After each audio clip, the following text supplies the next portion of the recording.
Hello there friends, we are starting a month-long marathon of ESL Pro League. This championship will end only by the end of March, and you know what that means? We've got plenty of time to enjoy top-level CS, so be ready to get a lot of content. Let's get straight to it. Many pro players and analysts wasted no time and gave a bunch of different interesting interviews since our last video was posted, and those interviews gave us details about what is happening in the teams and what the players themselves are planning to do in the future. For example, it doesn't seem like Fallen is planning to end his career anytime soon. If I play next year and the world doesn't collapse by then, I can say that my career will continue in the USA. Many things in my life are connected to this country, including my girlfriend's job. Besides, I just like living in the USA. If I'm going to play next year, I'm going to do it there. We even discussed within the teams the possible relocation of the entire Imperial team to the USA once. Vini has a desire to live in this country because his girlfriend's parents are there. We did not elaborate on this topic of a possible change of region, but now there is a possibility that I will leave Imperial and play for the American team. So another try in Team Liquid? I think Fallen would look much better there than HooXi. He will no longer need to be a captain, but to play only with OP, and if things go in such a scenario, things could become even better for Liquid than they are now. And let's move on. Next in line we have the interview with former coach of Natus Vincere and the champion team Gambit, Kane, where he shared his opinion about the situation in NaVi. As for SDY, in my opinion, the team lost time because we see the results, and most likely they wouldn't have been noticeably worse with another player. It's just that 6 months without titles were replaced by the next unsuccessful cycle due to changes in the composition and getting used to playing in the new bins. When Blade says that they definitely wouldn't have signed a player on a permanent basis, this once again proves the fallacy of this choice. Electronic may be a good captain, but who will be the new Electronic on the team? He is 24 years old, and considering that he's in the top 10 of the best players in the world, is just stupid to make him a captain at such an early age. Friends, what do you think? Do you agree with Kane? It seems to me that he explained in simple terms what was wrong in NaVi. And now I have some very useful info for you guys. Many of you might still buy games for full price on Steam Market and play CSGO without Prime, meeting cheaters in every match. And I found a solution for you. Zelenka Guru Market. Here you can find certified Steam accounts with purchased games or Prime. It's a huge marketplace, where efficiency and fairness are verified. So you can buy whatever you want with no worries and enjoy. You can trust them. They have reviews, ratings, and even a 12-hour warranty, in case anything happens with your newly acquired account. Regardless if it's EGS, Steam, or any other. The support will answer you ASAP and will return your money if anything happens. There's also a forum where you can participate in games giveaways, discuss any sorts of questions, or simply find like-minded people. You can read reviews, learn people's opinion, and ask which VPN is the best right now. That is, learn anything you want here. Just follow the link in the description and save your own money. Thanks for watching the ad, and let's continue. And we're back to news. Another interesting post-match interview was given by Nafany. He told the audience what has changed in their composition. Actually, I will say that we have already, even with intros, we had already like a lot of voices. It's even, I will say, hard to be an in-game leader when you have like Hobbit and Shiro, because sometimes our reasons it's way different, let's say, and it was like tough to call some stuff because someone can disagree with it. So I will say that Buster not really speaking a lot. I mean, calling a lot while game, but overall we don't really need it because, as I said, we have like already 3 players who can call really well. All that we need is like to find some ways to understand each other, and that's it. While some teams are failing to find at least one captain, there are 3 of them at Cloud9, and judging by their latest results at ESL Pro League, they managed to find a solution to all their problems, and that solution is Shiro. This guy almost single-handedly destroyed the best team in the world at the moment, which is G2 obviously. Nafany, after the victory, spilled some details on how it was achieved. I think we just let him do whatever he wants. He's a great player, and he have like great possibilities to make a lot of frags. So the main thing that we did is just let him do whatever he wants. He can call whatever he wants, whenever he wants, and it works. It's always was like that, and we're trying to give him more possibilities to use his talent, and that's it.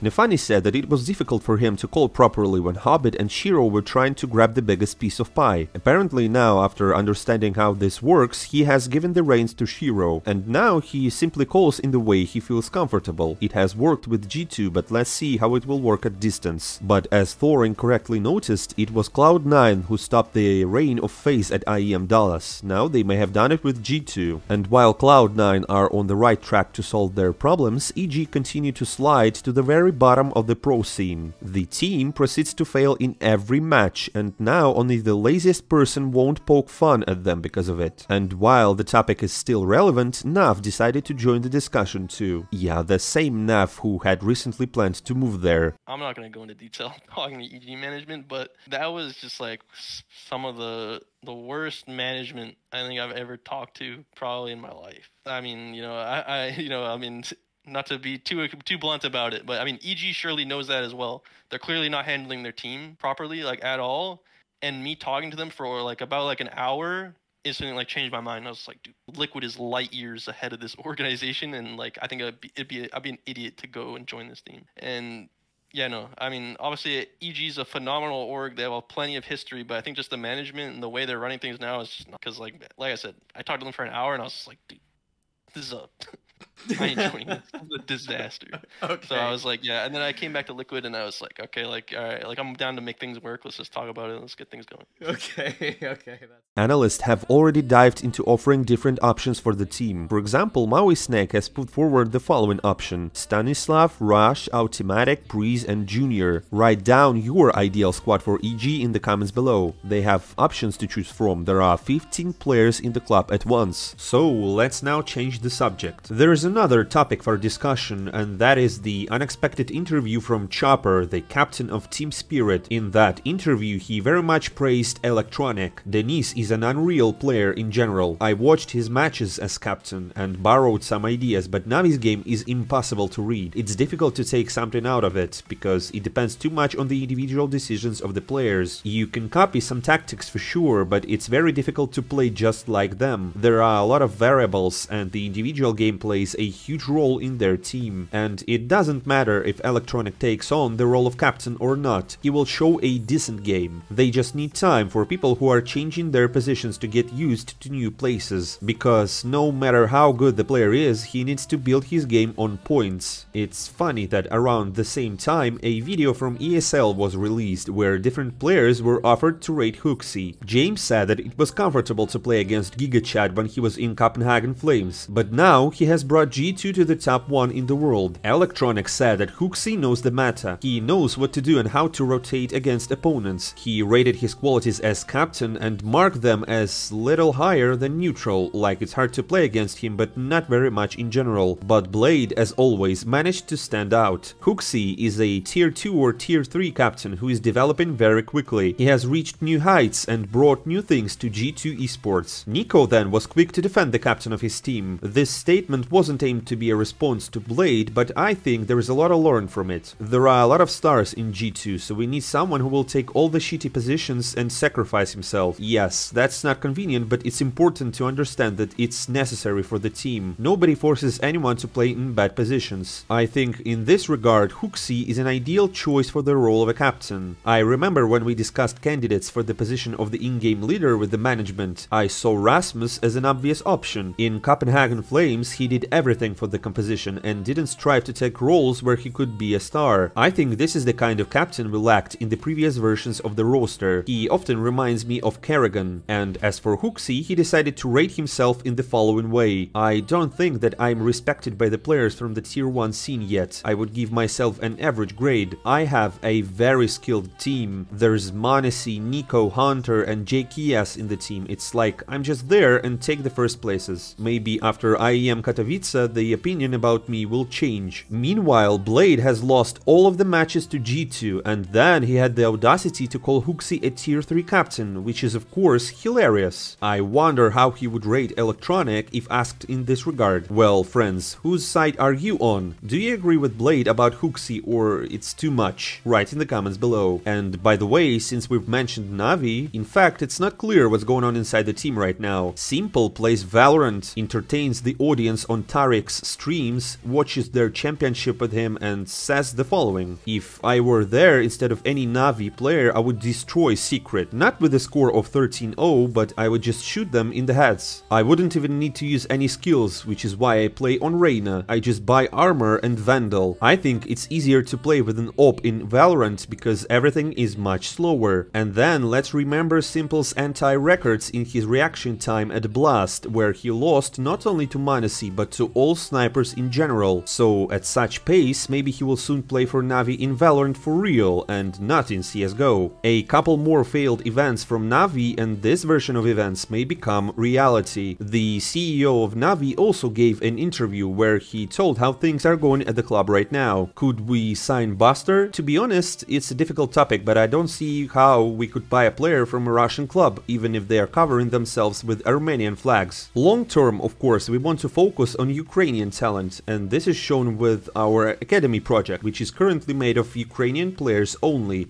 But such changes take time. NaVi want to be a club where the best Ukrainian players are going to play. At the same time, we're building a global brand, so there is a chance that we will consider international players for all disciplines. Our Academy projects may become international relatively soon. Now, there's a huge part that comes from league revenue. We are a partner in Blast and in ESL. We are partnering with publishers in almost all games we are in and having revenue share sources. We are not that sponsorship dependent, and our business model is much more balanced than before. We have been profitable since 2020, when we had a 6-figure profit. 2021 was a record-breaking year by all accounts, and we increased our profit tenfold compared to 2020. Last year was not that successful, but we are able to maintain a 7-digit profit, and we're projecting the same for 2023. We are more than alive, I would say. And here's a little more about HooXi and G2 in general. Can you imagine that Fnatic broke down their win streak on Nuke, which lasted 16 matches, and that is since August 2022? Here's what HooXi said about it in the post-match interview. That's the first time you've lost Nuke as a team. But not since we joined. No, we literally never lost it. That's pretty good.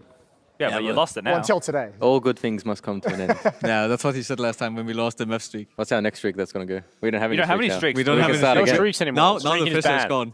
Yeah, you know what streak we have? Vertigo. Not going through RMR. We have one streak. Okay. I don't think, have you lost Anubis yet? No, actually not. There you go, you've got a streak on Anubis. Got a streak. So you got one more streak left. That's it's not it. it's only 4 of them though, right? We can rebuild the Nuke streak. Yeah. Start from the bottom. Yeah. You can be the first team to create a double digits Anubis streak. But seriously, for a second, what happened on Nuke? Well, we start off on the wrong foot with losing the anti-eco, and then we throw a 4 versus 3 after to Messi, who got the 4K from CT Vent. And then I think Roy was positioning really well. Like, he was always where we wanted to go. Like, if we killed Crimson Ram, but we wanted to go under fast, he was under already because he wanted to go secret. If we went inner, he was like up on the rafters or like CT Vents or something already. So I don't know. I guess just my old teammate outreading me a bit. That's a good point though, right? Like Niko and Roy in the server. Like, give me the counters. You guys look ridiculous now. I kind of forgot I was holding it. Now it's clear Fnatic are G2's kryptonite on Nuke, and now we know why. Well, and HooXi, as always, couldn't end the day without a little scandal. G2 posted a picture of him throwing the Fnatic logo in the trash. It's clear that these were the editors who posted it on Twitter, but people in the comments didn't really welcome it warmly. Even the fans of G2 were not happy with it. It seems to me that if they destroy NaVi again, then these photos will be much more provocative in response to B1AD's words about HooXi being a tier 3 captain. And now we have to discuss yet another scandal related to coaches. Only this time, the reason of the scandal cannot be attached to bugs or something like that. Now, the incident happened because of money. One of the coaches of the American team that got into RMR tweeted that Valve no longer pays for the coaches' trips to Champions championships, but pays only for 5 players of the team. As I understood from the comments, there was no such problem before, but now apparently Valve decided to finally destroy the coaches. First, they forbid them from speaking during the round, then no showing joy allowed, and now they force the teams to pay out of their own pocket for their mentors. Fortunately, the community decided to defend the coaches immediately. Analysts, coaches, pro players and a bunch of people basically started to send hateful comments to Valve, and it seems that finally people's prayers were answered. I still haven't figured out who eventually took on the responsibility, but the coaches' trips to RMR will be paid for. Some sources say that Blast will do it, others stated it was actually Valve who opened their hearts to generosity. Let's wait for more details, but I wouldn't call such dynamics good. Gabe seems to have a mission one day to completely remove all coaches. And no matter how many conflicts Valve gets into, CSGO still continues to break online records. By the way, this is already the 4th time this month. Many people write that the whole point is that a new case has been released. Everyone's farming it, there are a bunch of new accounts with different software for deathmatch servers. Yeah, maybe, but it's still amazing that even after so many days since the new case has been released, numbers continue to grow and the game sets one record after another. The game developers did not stand aside and expressed their opinion on Twitter on why CSGO still continues to set records. Because it takes minutes to understand and a lifetime to master, and the more you invest, the greater your returns. The feeling when everything comes together never gets old, whether it's a one tap, a perfect spray, a new piece of util, an ace or a clutch. It's Counter-Strike. Well, there's nothing more to say here, that's why we love this game. Well, and let's finish the video on a positive vibe. Dupree has become a father not only in the game but also in real life. Congratulations to Peter. At this rate, it will soon be possible to assemble a new Astralis composition there. There's an Astralis baby here already. Well, friends, and that's all I wanted to tell you today. Here's a grid with the final results of Group A. Group B starts on Wednesday, so we continue to watch the ESL Pro League with you and follow all the news of the CSGO world. Be sure to subscribe to the channel so you don't miss anything for sure. See you soon.